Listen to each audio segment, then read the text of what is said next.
It is quite unusual, and obviously in the last couple of years we've had some really dry January. So between sort of 2022 and this year, we've only seen a maximum of 80 millimeters in those last 5 years. So in the short term memory, it feels very unusual to see up to 200 millimeters of rainfall in a month. However, prior to that, 2021, we actually had 270 millimeters in January. So it's not completely out of the ordinary, but I think because we've had such a wet end to December and then also leading into a very, very wet January.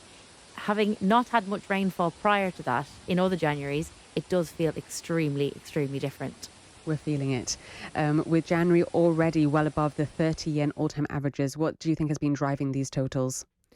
So there's a couple of things. So generally, if we get poor weather down here, further north in the Atlantic, across sort of the UK, and Northern Europe tends to get better weather. So through the end of December, the start of January, up in the UK, they had a big area of blocking high pressure. So that kind of forms, and once it forms into this sort of, they usually call it an omega block because it's in a similar shape to the Greek letter omega.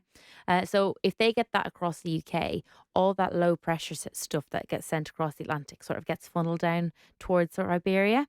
So that was a similar situation to the end of December and into the very start of January.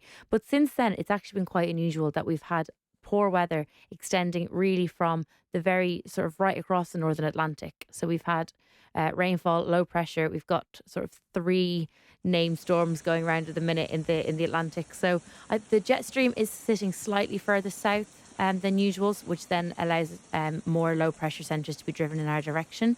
But yeah, it's just a couple of mix of things over the last couple of weeks. And with today's rainfall still to be added, because that hasn't even been taken into consideration yet, what are we expecting from the week to come? It's still going to be quite unsettled. Yeah, so we've got sort of kind of unsettled weather today, but it's not too bad. We're just looking at light outbreaks of rain, so not too much today. But into the overnight period tonight, there's a couple of cold fronts pushing south, and they're associated with Storm Joseph that's been named by the Portuguese Met Office.